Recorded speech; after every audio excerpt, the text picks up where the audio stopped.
That's not the start. This is the start. My name is Shayna Webb. I'm 46 years old. Today is April 26th, 2014. I'm in Atlanta, Georgia, and I'm speaking with my daughter. Hi, my name is Catherine Storby. I am 12 years old, and it is April 26, 2014, in Atlanta, Georgia, and I am speaking to my mother. Catherine, can you tell me about the time when you felt most alone in your life? In the DeKalb County schools, I don't think I had a lot of help, and I felt like I was the only person I could trust, and I didn't feel like I could trust anyone, so I kind of felt alone there. And when were you in DeKalb County schools? 2 years ago. Back when you were in? 5th grade. 6th grade? 6th grade. And okay. I had some fun times there, but most of it wasn't that fun. I don't think I had a lot of good memories, but I did have a lot of good memories at Emory, which was very close to DeKalb County. Yep, that's correct. And so, how old are you now? I am 12 years old, and I go to a school at Kennesaw. And a public middle school in Kennesaw, and you're in 7th grade now. But you were in 6th grade, and you moved from Florida to Georgia. Do you remember that time? Yeah, it was very long. And so, what can you tell me that's different about you from other students that you go to school with? I have a service dog that comes with me. I just recently stopped doing that, but I have gotten better, and I have Asperger's syndrome, which is a type of autism. It's where all your senses, like touch, smell, feel, hearing, is basically amplified. So I have trouble with social skills, too. I have been practicing with that, and I think I've gotten a lot better since going to DeKalb County. Okay. So when you were in Florida, when did you get checkers? What grade were you in? I was in 5th grade, and Janice Wolf gave it to me, and he was a very sweet dog. And from the moment I met him, I knew he was perfect. He's your best friend, isn't he? Now tell me, Checkers is your service dog, and Checkers has been with you since you were in 5th grade. So you went to school in Florida in 5th grade and in 6th grade, and then part of 6th grade, during 6th grade, you transitioned because I got a new job here in Atlanta. You transitioned from Florida to Georgia, where we moved to the Atlanta area. And where did we live our first year in Atlanta? We lived partly on Emory campus, and for most of the time, for about a year. Yep. And I made a lot of friends there, a lot of Hispanics and Afghanistan, even some China and Nigerian people. Yep. They were very sweet. You met a lot of really good people at Emory. And while we lived at Emory, you started off in the public schools, which would be DeKalb County public schools.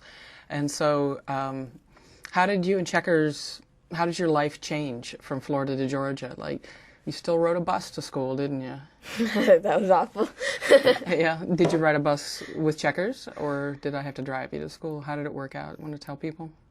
Well, some days, because we lived on campus and it was very close to the school, he did drive me, but I did get to go on the buses a few times, I think. Most of the time, actually. Yes, and I don't think I had a very good experience in DeKalb County. Oh my gosh.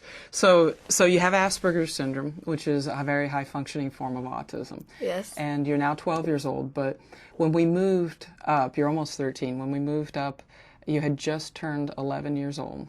And you changed over your routine from Florida to Georgia, but a lot of it stayed the same, such as riding to school on the bus and going to class with Checkers. And as you first started at school in Atlanta, in the Atlanta area, you gave a presentation, and you were very confident, and I was so proud of you when you talked to the students. Tell us what you presented when you first came to DeKalb County. I presented how to interact, like not to touch my dog because he's still on working.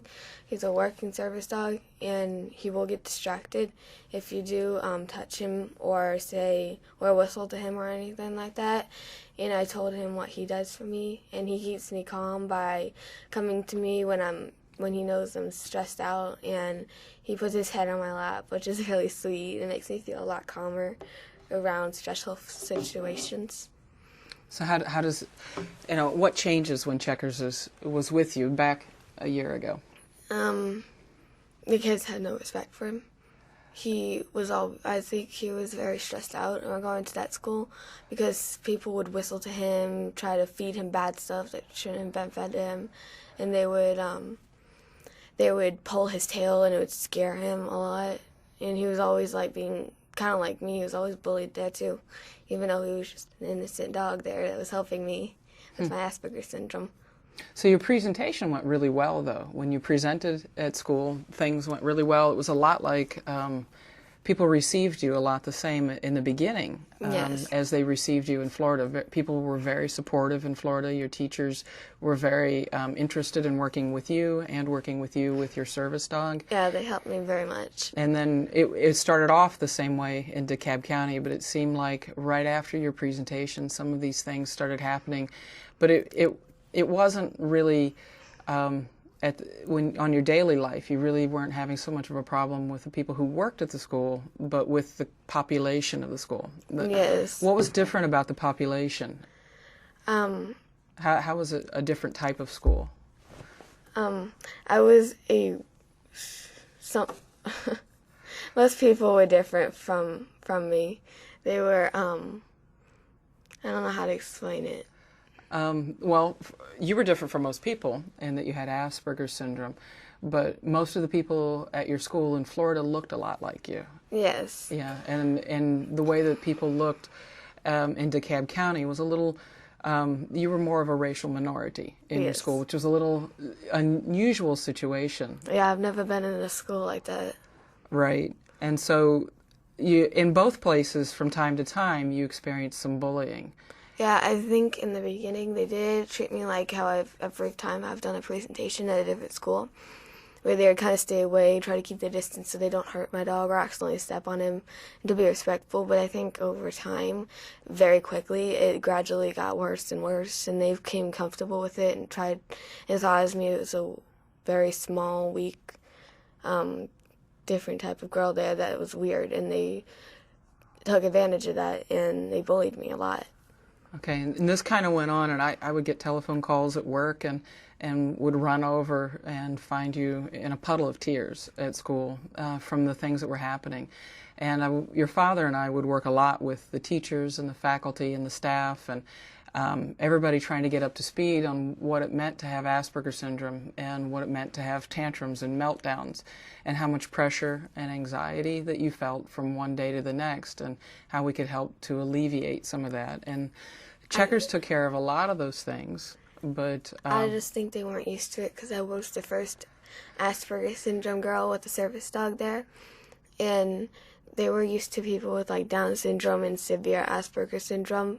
They thought was just basically the same thing as Down syndrome, and all they had to do was stuff them in a corner and give them a toy or something and tell them, go play with this and get your work done and stuff like that. I don't think they perceived me that way, and I don't think I'm a strong-willed girl, and I don't think I was like that. And they got angry with me and frustrated and didn't know what to do, so they just took out all their anger and frustration on me and my dog. And so this kind of came to a head one day when I had to come and pick you up from school, and you didn't go back to school anymore after that. So can you tell me how that day went? I had an extreme meltdown, and I was on the floor, and they rolled me up in a dirty mat that was out by the door where people walk in and scrub their feet all over it to get mud off, especially when it's raining. And they rolled you up in it, or you rolled yourself into it? No, they rolled me up in it, and I started crying, and I just hid inside there, hoping that they'd go away. And then after like 5 minutes, they started mocking me when I cried. Who's they? The people who were supposed to help me with my Asperger's syndrome, and probably the teachers that I was around. I didn't really look because obviously my eyes were in tears and I couldn't see that well. But I think it was the teachers that were close by and the people who were supposed to help me and to control myself and to keep me calm at that point. But they just started mocking me. When you say they were mocking you, what do you mean? When I cried, they pretended to cry too, like, "Wah, this poor little baby," and they mocked me when I cried. They copycatted. That had to make it like even worse. That made me furious. When the people you go to for safety and that you need to trust to help you through your daily schooly life, you don't feel like they're really there for you, do you? No, I felt alone, and I felt like I was so angry, but these people were surrounding me, and they were so much bigger, and I couldn't do anything about it. I felt like this would never get any better. Where was Checkers at this time? I don't know. Was he with you? I don't think he was with me at the time. I have no idea anymore. Right. It was like almost 2 years ago, but I don't know if he was with me or not, but I was crying. That's all I know. And I remember at the end, when you picked me up, I had Checkers, and this girl came down the hall, and she's like, "Hey, where's Checkers?" Because I didn't have him the day before. And I remember walking into the down the hall and into the office, seeing you there, and then 5 other children being unenrolled from that school. Because I guess it was not just me who had those problems there. And the majority of them were not of the same, like, race as the other children there. They were mostly what I am today. And I think they were bullied for almost the exact same reasons as me. So you think you were bullied because of your race or because of... Because they perceived me as weird. And because of your Asperger's syndrome. And because you had a dog that kind of stood out a little bit at school. So that was a hard day. I remember it was really really hard. I was very worried about you. I was worried about your safety. Maybe do you think it's possible that they thought that rolling you up in a rug was like using a weighted blanket? Because sometimes weighted blankets are used for kids with Asperger's. They knew it was dirty, and they knew that I think they were just trying to get me out of the way, and they kept rolling me in the rug and then pushed me over towards the door. I think they were being cruel and mean. Okay. Well, why would somebody use a weighted blanket with somebody with Asperger's syndrome? Do you remember that? I used to have a weighted vest, and I had a weighted plush dog. Mm-hmm. And having the heavy weight on you feels like you're just like, you're in your safety zone, and you're being hugged by something. And it's like most children, like with dogs and animals, you cover their face, and they will be calm because they think if you cover their face, it covers their whole body, and they feel like they're protected. That's kind of what people with Asperger's syndrome feel like when they have the weights on them. Which is kind of the role that Checkers plays now, too. He's like a big muscle weight. He thinks he's still a puppy, though, because he just like goes on my lap and lays there to keep me calm. So kind of this is sort of your low point. Like you said, it was probably the loneliest that you felt in your life was when you were surrounded by school teachers and administrators and students. I didn't think it could get any worse than that, but I felt awful. Mm-hmm. Where you really felt at your lowest and loneliest. So after I picked you up from school, we came home, and home at that time we were living in housing, faculty and staff housing at Emory University. So we came back basically to our residence, which was in a dormitory. And I set you up with Georgia Cyber Academy, and right away you started doing online school. I think I had the best grades there I've ever had. You had the best grades you've ever had on Georgia Cyber Academy? Yes, but it was a different kind of loneliness for you, but at the same time it was a great experience. It was a great rebounding year. I think you got really healthy, emotionally healthy in terms of realizing your personal self-confidence. And yes, I got to meet a variety of many people, and they were all amazing. Like I have a beatboxer who was my lifeguard also, and he was fun. He always threw me in the deep end. But he didn't think of that as bullying. Why wasn't he bullying you? Because he picked me up like my brothers would do, like my older brothers, and it felt like I had a new brother there that I like, because I haven't seen them in a while, because one's in the Army and one's at college, so it felt like I just had an older brother there. Yeah, a lot of these students really liked having you there too. I felt like a part of their family, and they were a part of mine.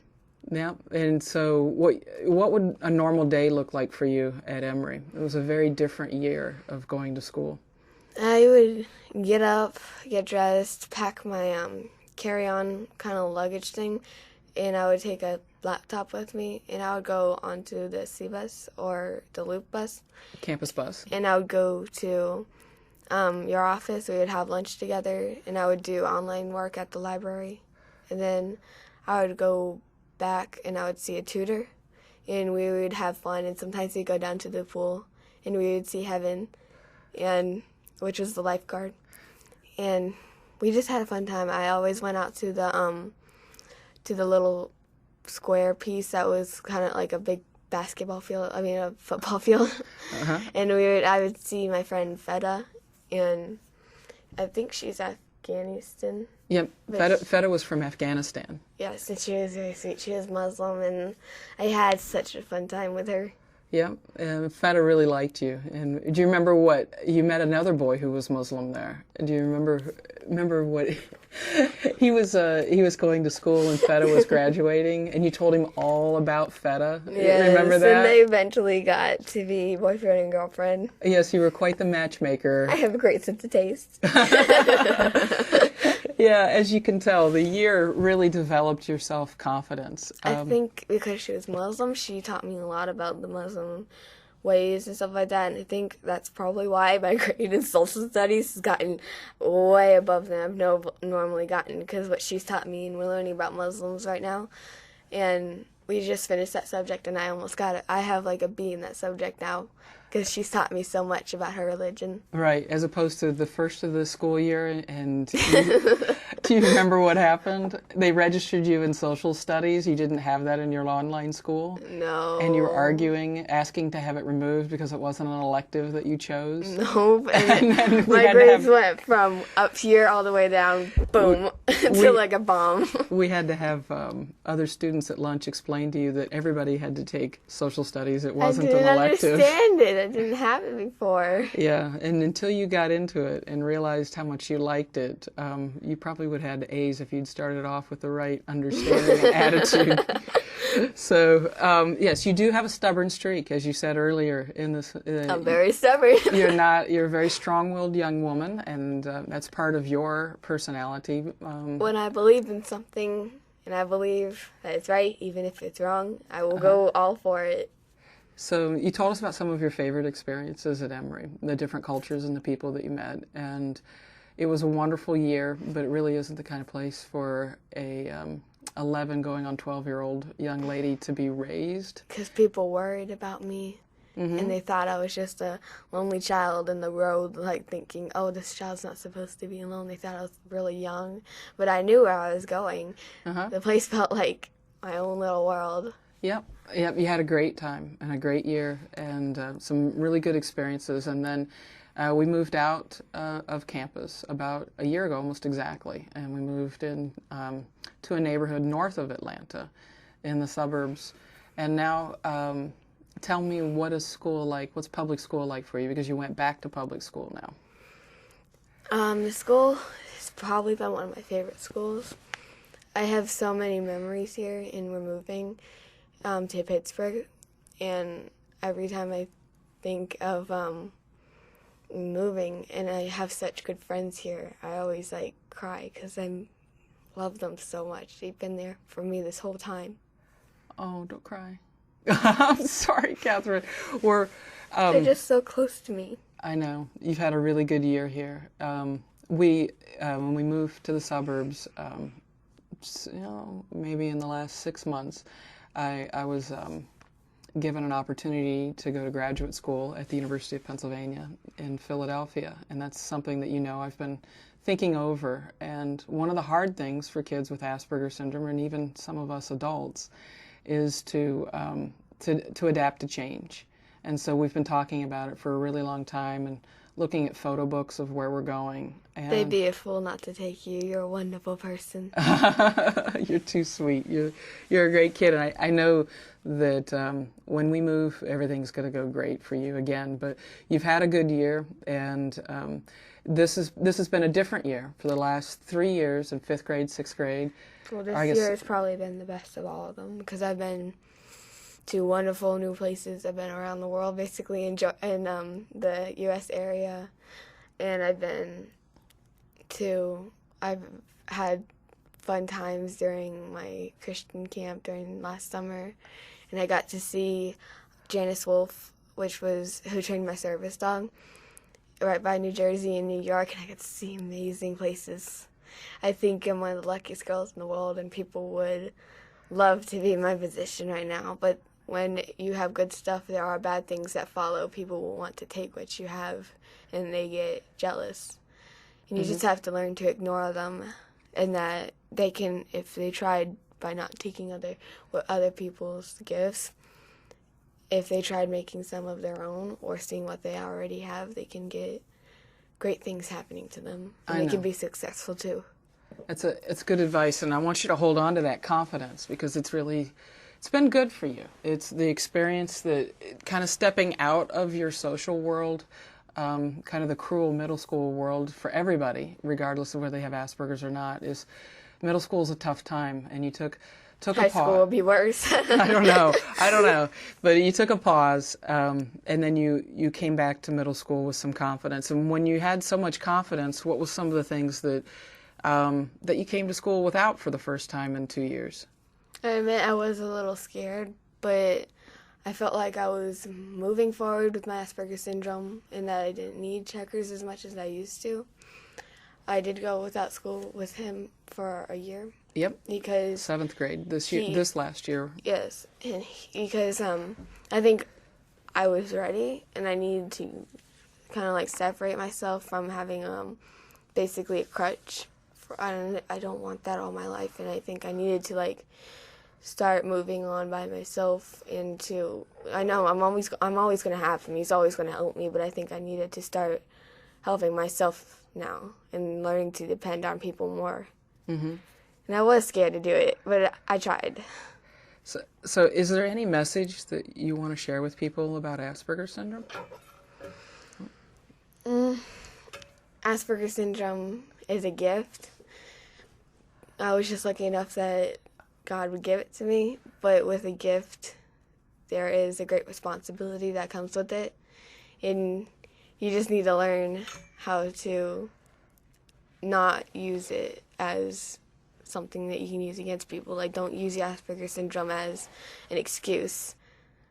Use it as something that would inspire people to do great things in their life. Wow, Catherine, I'm so surprised, but that's so profound. And how old are you? I'm just 12. I'm not any older, not any younger. Not any older, not any younger. So what do you think the future holds for you now, Catherine? You'll never know. It's the future. You may predict things, and you may predict wonderful things, beautiful things too, but you'll never see what's to come someday. And anything is possible when you set your mind to it. Okay, what do you think you might be setting your mind to? I'm going to work with animals. I've always had animals not like me, but I've always loved them. I've trained dogs before, and I'm hoping to train horses. And I really want to do that. I don't really want to do anything with my life. I really like something to do with animals, like photography or training and stuff like that. I'm planning to get my own barn. Barn. That's funny. Okay, barn. And, we started off with asking you, when have you felt most alone? I'd like to conclude with, when do you feel most complete and calm? Checkers. I don't know what I would do without him. I've stayed up late thinking about that because I know my dog's not going to live forever. And he means the world to me. And I wouldn't have gotten to where I am today without him. And when I think about that someday he's going to be gone forever, I do cry over it because I love him so much. He's my world.